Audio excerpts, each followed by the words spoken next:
For 22 years, I gave it everything from the moment I was born. Every race, every vault, every jump, every throw.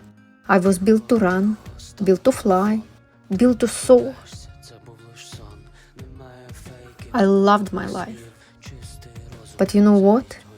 If you are a child, or a mother, or anyone too old to fight, if you are from the free world, I loved you more.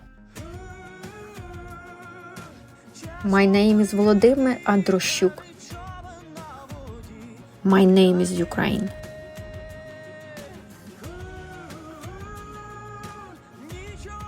Our vision: to hear Ukraine's fallen, tell Ukraine's story.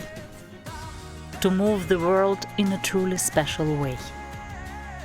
By hearing the fallen speak again, through the voices of their families and friends. By gently reminding everyone they didn't just die for Ukraine.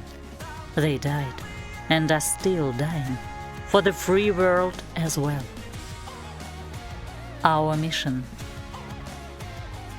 to convince the busiest person on earth to open and close the program with a few words of his choice.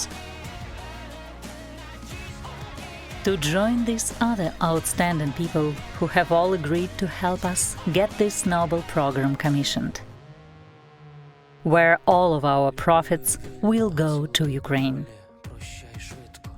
Ilya Gendelf-Samoilenko, our main presenter, who will present the stories to the world in English and Ukrainian. Sir Richard Taylor, our own New Zealand Gandalf, 5-time Oscar, 4-time BAFTA recipient, who will help us to tell these stories. Our mission: 5 chapters, 5 places. Each chapter tells the stories of 3 heroes who fell in one of these places. Each chapter starts with a short appearance from Ilya, who explains to the world: this is how it was for us, at this place, at this moment. The format: please watch these heroes tell their stories. Always hopeful and inspiring. 20 more stories are available, each spoken by a family member or friend. Like Theodore Roosevelt IV in the USA and Sir Ranulph Fiennes in the UK.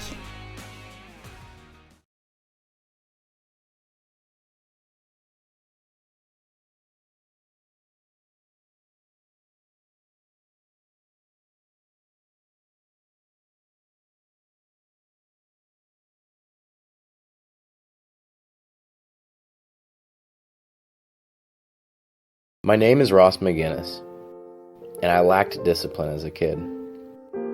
Sometimes when I was growing up, Dad would ask me to do something around the house, and I would agree to do it. But then I'd get bored, and suddenly the job didn't seem so important anymore. Things changed when I joined the Army, where I couldn't just quit in the middle of a job. I had to learn about discipline and hard work, even though I still had a problem with people in authority. Yeah, I could follow orders to a letter, because the orders were clear, and I'd been trained well as a soldier.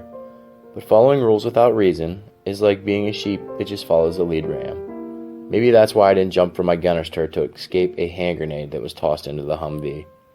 I was expected to bail out. We were trained that way.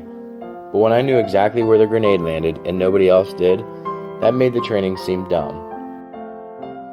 What about the 4 men inside the vehicle? My friends, my Army buddies, men who knew what it was like to put your life into the hands of another trusted soldier. So I decided the lives of these 4 men were more important than my one life.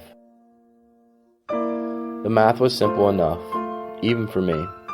Besides, I was pretty sure that it wasn't gonna hurt, because it would be over too fast.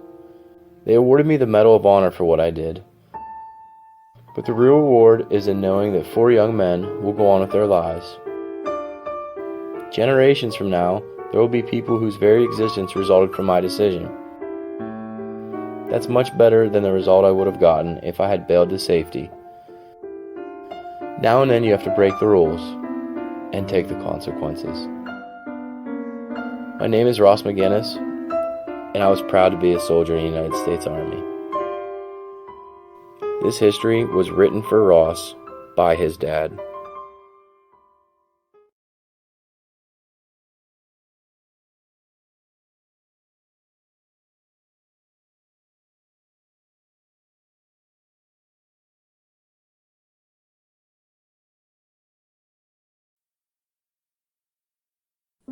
If I'd had a choice, we would have survived. But other than that, I'd change nothing. Why change a life that was so full of fun, crowded with friends, an adoring husband, and a loving family? My name is Crystal Leanne Giesebrecht. Ask anyone who knew me about the first time we met, and they'd probably say I was smiling. I'd even say that about people I didn't meet. Seeing as a smile on my dial was pretty much permanent. For me, frowns were way too hard, a waste of valuable seconds. I never knew how long I might have, so I treasured every moment, especially with those I loved. And to me, that included just about everyone. Being a medic is the ideal profession if you truly value people. It was something I was incredibly serious about, a calling more than a career. My husband Matt would laugh, but believed I was a medicine woman, with the power to heal anyone of anything apart from a good hangover. For that, I was better at supplying the cause than the solution. You see, I always believed that life, love, and laughter go together. That if the time is right and work isn't in the way, then celebrate. Cherish your family and friends, because when the fun ends, on the hottest of days, in the hardest of hours, when your pack is heavy and a soldier's bleeding out, those ties are easily broken.